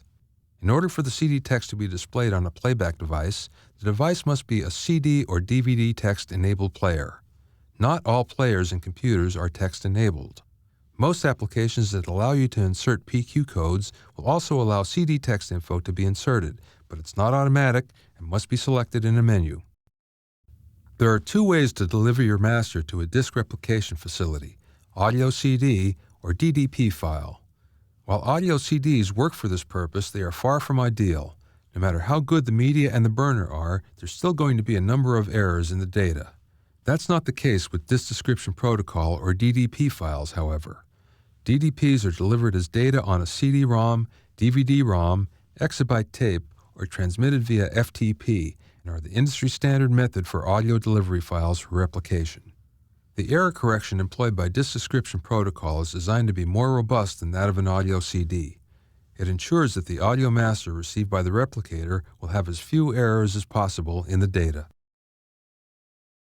MP3 files are encoded using what's known as lossy data compression. First of all, data compression is not at all like the audio compression that we've been talking about so far in this course. Data compression means decreasing the number of bits in a digital word to make the file smaller. MP3 encoding does this in a lossy manner, which means that it literally throws away certain audio information that the encoder thinks isn't important and won't be missed. It's almost like letting the air out of a bicycle tire. It's still the same tire, but it's a lot smaller. Of course, if we compare an MP3 file to its original non-data compressed source file, we can usually hear a difference. That's why the following information and parameter settings are so important, so you can get the best sounding MP3 file that sounds as close to the uncompressed source file as can be. Regardless of the encoder, there's one parameter that matters the most in determining the quality of the encode, and that's bit rate, which is the number of bits of the encoded data that are used to represent each second of audio. Lossy encoders like MP3 provide a number of different options for its bit rate. Typically, the rates chosen are between 128 and 320 kilobits per second. By contrast, uncompressed audio as stored on a compact disc has a bit rate of about 1400. MP3 files encoded with the lower bit rate will result in a smaller file and therefore download faster, but they generally play back at a lower quality. With the bit rate too low, compression artifacts or sounds that were not present in the original recording may appear in the reproduction. A good demonstration of compression artifacts is provided by the sound of applause, which is hard to data compress because it's so random.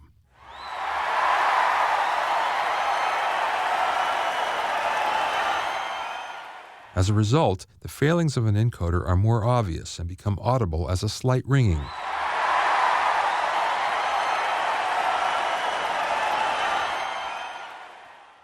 Conversely, a high bitrate encode will almost always produce a better sounding file.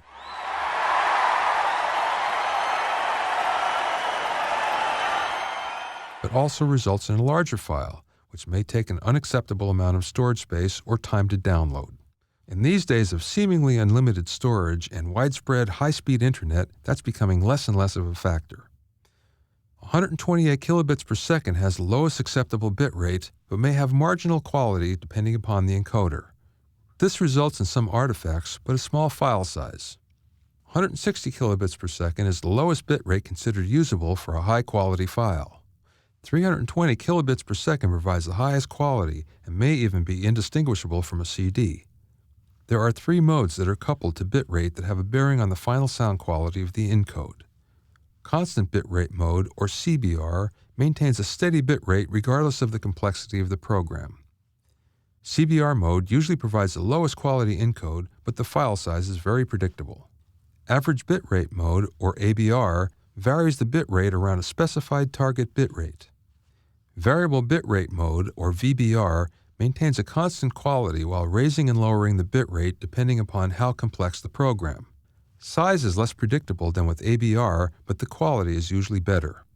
At a given bitrate range, VBR will provide higher quality than ABR, which will provide higher quality than CBR. The exception to this is when you choose the highest possible bitrate of 320 kilobits, where, depending upon the encoder, the mode may have little bearing on the final sound quality. An MP3 file contains not only the actual audio, but also information about that song called metadata. You can think of metadata as a small database associated with each song. Within that database, there are tags that identify that song's name, the artist, album, musical genre, release year, and a lot more. Obviously, those tags tell more about the file than a file name ever could. You can have an MP3 called JJBR$$.mp3, but as long as it has accurate tags, your iPod will identify it as Electrolux by Snoo off the What's It To You album. The most common metadata fields added to MP3 files are the track title, the artist that recorded that track, which album the track belongs to, the track number from the album, the year that the track was published, the genre of the track, like speech or rock or pop, additional notes about the track, the copyright notice by the copyright holder, and a thumbnail of the album art or artist. In addition to these common fields, other data can be included, such as web addresses, composer, conductor, orchestra, other things as well. Although we mostly associate metadata with MP3s, it's also supported by Ogg Vorbis, FLAC, AAC, Windows Media Audio, and a few other file formats that aren't used that often. It's critical that the metadata be accurate, otherwise an MP3 player may not be able to sort or identify songs correctly. So make sure that you take the time to fill in all the metadata fields before you release your MP3 to the world. Even though there are plenty of MP3 editors that allow listeners to insert the data after the fact, wouldn't you prefer that it comes from you? Encoding an MP3 of your song may seem easy, but it requires a bit of thought to make it sound great, as well as some knowledge and occasionally some experimentation. Here are some tips to get you started in the right direction so you won't have to try every possible parameter combination. Remember, though, that the settings that might work on one particular song or type of music might not work on another. If you want the best sounding MP3s possible, follow these tips. Start with the highest quality audio file possible. Lossy data compression like MP3 makes the quality of the master mix more of an issue. That's because high-quality audio will be damaged much less when using this type of MP3 encoding than low-quality source audio will. Therefore, it's vitally important that you start with the best quality audio possible, which means the highest sample rate and the most bits. That means that sometimes it's better to start with a 24-bit master or make the MP3 while you're exporting your mix, rather than using something like a 16-bit CD master as the source for your MP3 encodes.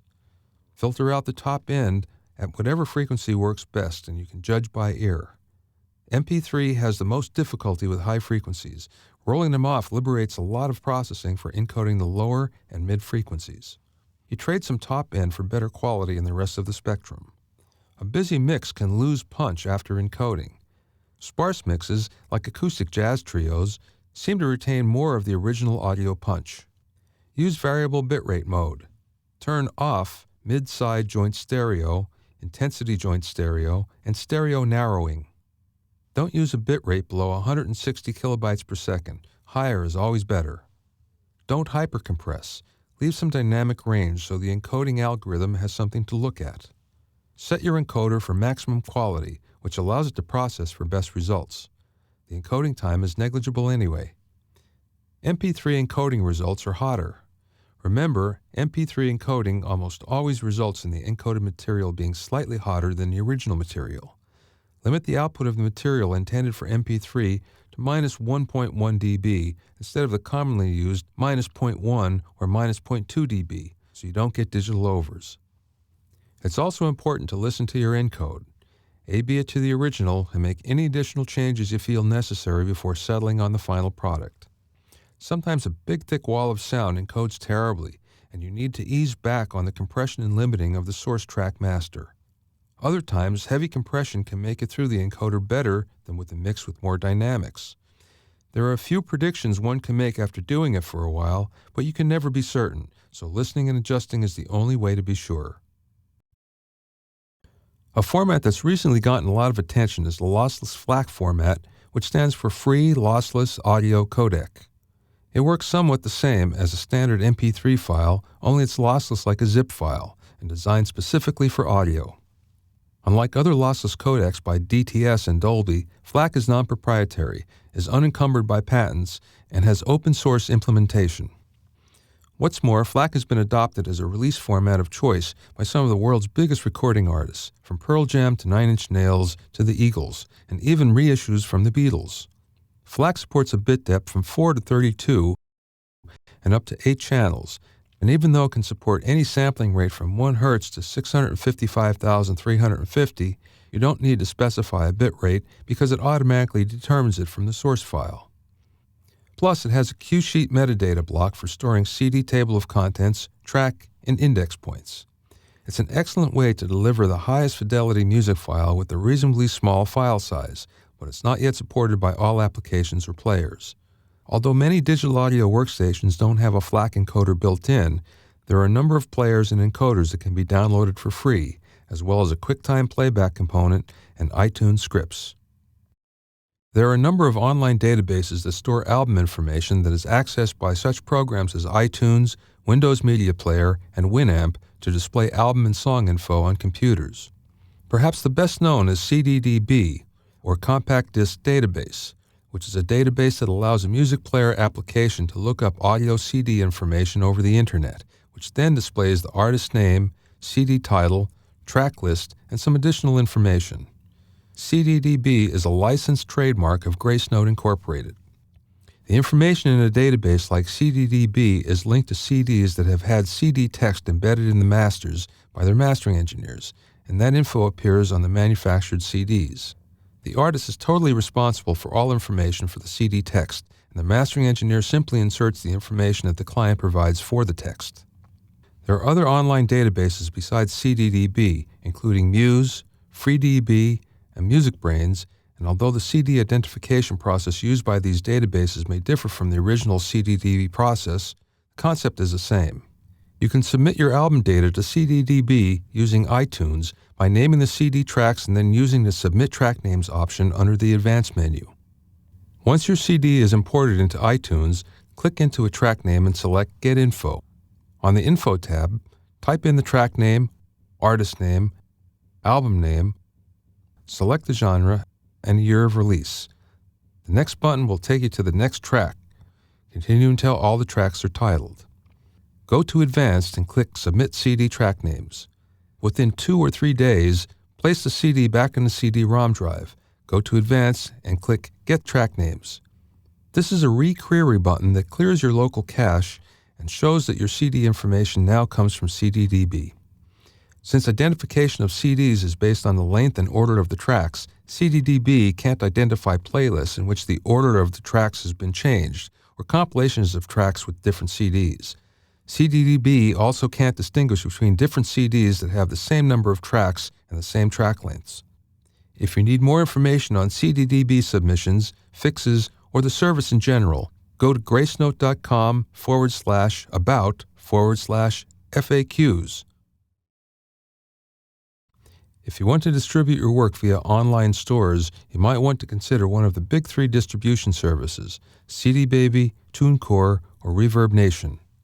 While you may be able to submit your songs to some online stores, others, like iTunes, require a record label account with a large amount of titles. Plus, each online store has different file format requirements, which can cause you to spend a lot of time with file preparation when submission is just a single click away with CD Baby, TuneCore, or Reverb Nation. In a nutshell, TuneCore and Reverb Nation charge annual fees but don't take a percentage of your sales. CD Baby takes a 9% cut but doesn't charge an annual fee. And if you want physical distribution, only CD Baby and Reverb Nation offer that service. So what are the tricks to get the best sound quality from an iTunes encode? It turns out that the considerations are about the same as with MP3 encoding. First of all, turn it down a bit. A song that's flatlined at -0.1 dB full scale isn't going to encode as well as a song with some headroom. This is because the iTunes AAC encoder tends to output a tad hotter than the source, so there may be intersample overloads that happen at that level that aren't detected on a typical peak meter. All digital audio converters on consumer and professional audio gear have different sensitivities, and some may overload while others sound clean. As a result, a level that doesn't trigger an over on your DAW's converter may actually be an over on another playback unit. If you back it down to -0.5 or even -1 dB, the encode will sound a lot better and your listener probably won't be able to tell much of a difference in level anyway. Don't squash the master too hard. Masters with some dynamic range encode better. Masters that are squeezed to within an inch of their life don't encode as well. It's as simple as that. Listeners like it better when there's more dynamics too. Although the new AAC encoder has a fantastic frequency response, sometimes rolling off a little of the extreme top end around 16 kHz and above can help the encode as well. A typical roll-off might look something like this. Any type of data compression requires the same common sense considerations. If you back off on the level, the mix bus compression, and the high frequencies of the mix, you'll be surprised just how good your AAC encode can sound. Even though the mixer or mastering house doesn't do any encoding directly, Apple has provided a set of tools that can be used to hear what the final product will sound like when it's encoded. That way, any adjustments can be made to the master before it's submitted to iTunes to ensure that it sounds its best. We're going to cover most of these tools separately in the following movies, and you can find them at apple.com/iTunes/mastered for iTunes. Along with the mastering tools, be sure to also download the AU Lab tool as it acts as a host for one of the most important utilities, AU Round Trip. Included in the mastering tools are two utilities, AF Convert and AF Clip, that can only be accessed via the terminal program in Mac OS X. The vast majority of mastering engineers don't find these tools particularly useful since they require some Unix command line knowledge, so we're going to skip them in our movies. The Mastered for iTunes droplet is a standalone drag-and-drop tool that's a quick and easy way to encode your masters to the AAC format that iTunes uses. You can find it in your Applications Utilities folder after the iTunes mastering tools have been installed, but I've put it on the desktop for easy access. All you have to do is drag and drop a source audio file or a folder containing source files onto the droplet. Most of the time these will be either AIFF or WAV files. The utility will create a temporary core audio file in the same folder as your source file. When the file is finally converted to AAC, the core audio temp file is automatically deleted. You won't see a progress bar while the conversion is taking place, and it may take a few moments. The droplet then gives you a prompt when the process is completed. The new file will have an M4A file extension, which means it's an AAC file. Keep in mind that regardless of the sample rate, the droplet will automatically convert the file to 44.1 kHz. Once again, the only reason that you'll be converting your song files to the AAC file format is to hear what the file will actually sound like after it's posted on the iTunes Store, not to use this file to submit to iTunes. iTunes does not accept AAC files, as the conversion is done by Apple from an AIFF or WAV file. After your files are converted, give them a good listen on some good monitors, high-quality headphones, and earbuds. Know what you'll be giving your listeners before the day the record hits the iTunes Store. And better still, have the chance to make any adjustments to your master if need be.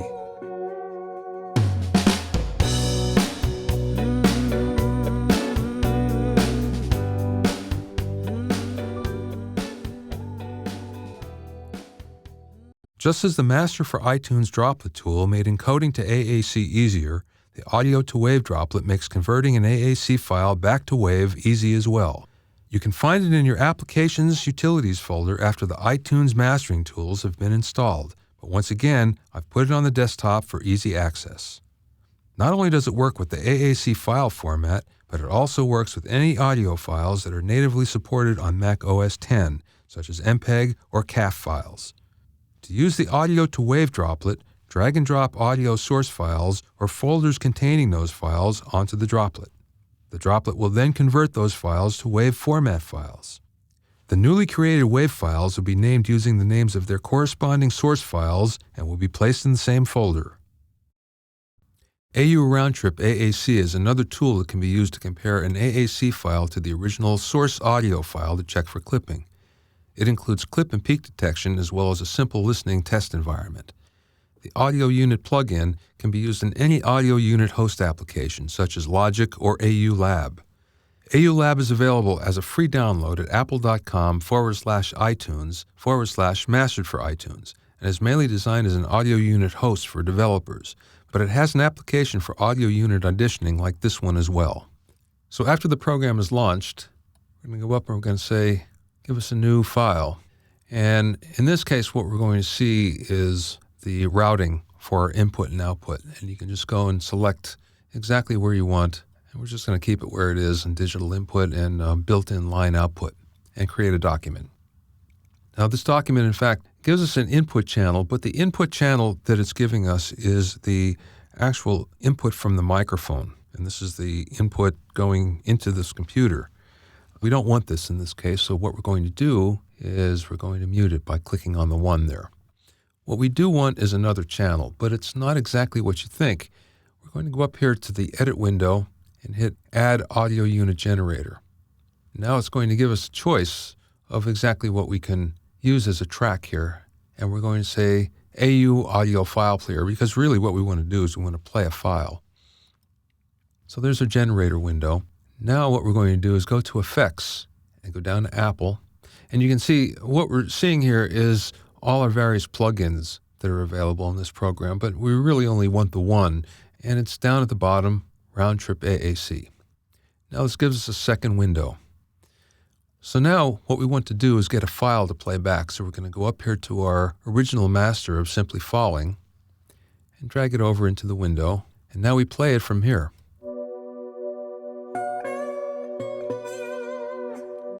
And we can actually take it to wherever we want and set the region. And if we like, we can even loop it as well. But the real trick here is this window here. It's the Round Trip AAC generator window. And if we actually go down and look at Show Details, this gives us the interesting part of the whole thing. And this is actually going to show us the distortion that we might see in any peaks or overloads, and even down to the sample and intersample level. I'll watch when we play.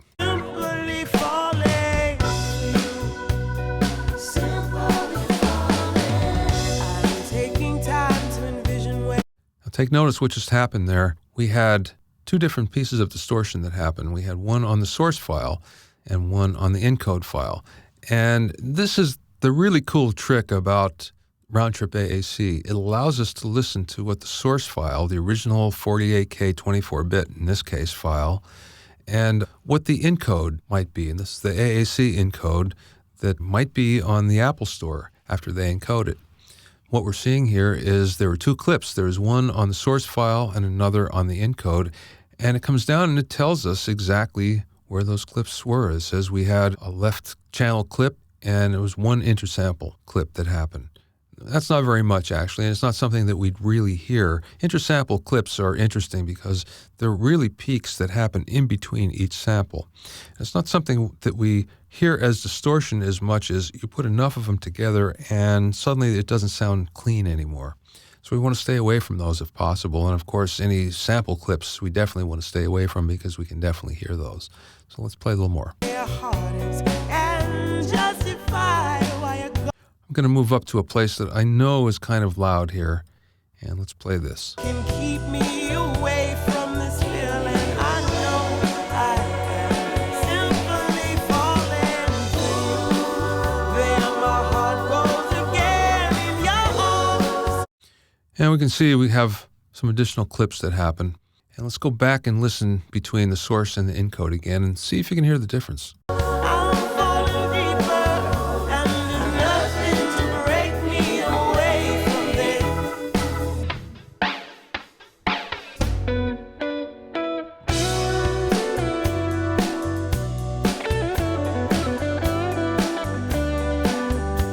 What's cool about this is, in fact, it's almost instantaneous that it happens. There's no latency in between the source monitor and the encode monitor, which is pretty neat.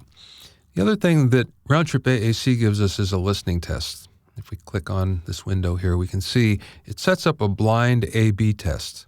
Now, most of the time you don't need this at all, and I'd say the only time you'd probably use it if you had a bunch of people around that are trying to figure out who had the biggest ears or the most golden ears.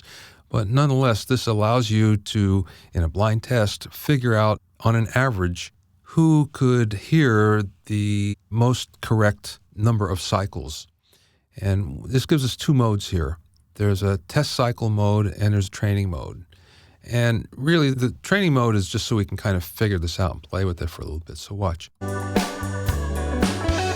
That's what our source sounds like. Now we can listen to A and B. And again, this is blind between the source and the encode. Into my heart, this time I feel the blues have departed. Nothing can keep me. Okay, I think this is A, and it tells me it's correct. So we're back to listening to the source.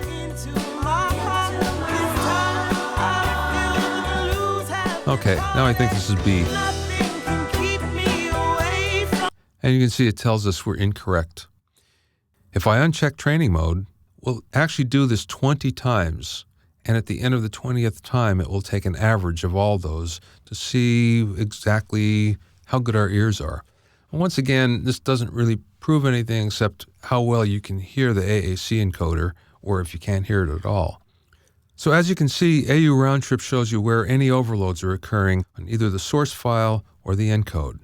iTunes won't reject the file with distortion or clipping, but if you know where it's at, you can fix it before it's submitted so your listeners get the best sounding songs available. One unique aspect of Mastered for iTunes is something that's not been publicized, called the test pressing. To all artists, labels, and mastering engineers in the Mastered for iTunes program, iTunes will send the AAC file back via a timed link to check before it's posted. The mastering engineer is then able to either audition the file with a quick listen or do a null test in a digital audio workstation. In order to do the null test, the test pressing is dropped into the audio to wave droplet. Then both the original source file and the new wave file are imported into the DAW. One of the wave files is inverted out of phase by using an invert tool. When both files are played at the same time, they should cancel each other out and result in no audio output. Any audio output after a null test means that a different master might have been sent to iTunes to encode. Once a test pressing is signed off on, the song then goes on sale in the iTunes Store. This has been found to be a great tool, not so much for catching bad encodes, but for finding more egregious errors, like the wrong master or even entirely wrong songs being submitted. Hopefully, the test pressing feature will be used more and more in the future. Mastered for iTunes is a great reason to record and mix at high resolution, and Apple has provided the tools to help you make sure that your songs sound better than ever when they're posted to the iTunes Store. Best of all, your fans will love what they hear. Thanks to high-capacity discs like Blu-ray and even some online sites like hdtracks.com, the demand for high-resolution audio is growing rapidly. While the mastering process is the same as with standard DEF material, there are other considerations that apply when it comes to high resolution. The first is storage. Consider this. We all know that a 44.116 stereo minute on a CD needs approximately 10.5 meg of storage. Most of us record in our DAWs at 4824, and that takes about 17.28 for each minute that we record. When it comes to high res, we go to a different league though, with a minute of true 9624 stereo needing 34.56 meg and a minute of 19224 needing 69.12 meg. Again, this is just for stereo. If we were dealing with the 6-channel 5.1 file at 192K, our storage would be 207 meg. In these days of cheap storage where a terabyte doesn't cost very much, this might not sound like a lot of storage space, but it can really get you in a bind if you haven't planned for it. But 9624 operation doesn't just stop at storage. All equipment in the digital signal chain, including A to D and D to A converters, plugins, and workstations, must now be able to process at least 9624 as well. And keep in mind that the higher the resolution, the more processing power that's required from your computer's processor and RAM. Most modern workstations and mastering software is up to the task of working with high-resolution files, but be aware that everything is not always as easy as in the standard res world. Someone once said that the difference between an amateur and a pro is that a pro has a backup, and nothing could be more true. Even though you may have given the client a final signed-off master, it's always a good idea to archive the project in case you have to do some fixes, or a piece of it's needed in the future. While normal backups are done to hard drives, flash drives, or in the cloud, long-term archiving requires a different strategy. Essentially, there are two different backups that are required. The master, which is a copy of all the master formats that were requested for the project, including CD, MP3, DDP, or high-res files. The master session contains the DAW session as well as all the original source files. Usually the archive will live locally on a hard drive or optical disk in your files. Be sure to keep a copy off-site for true file security.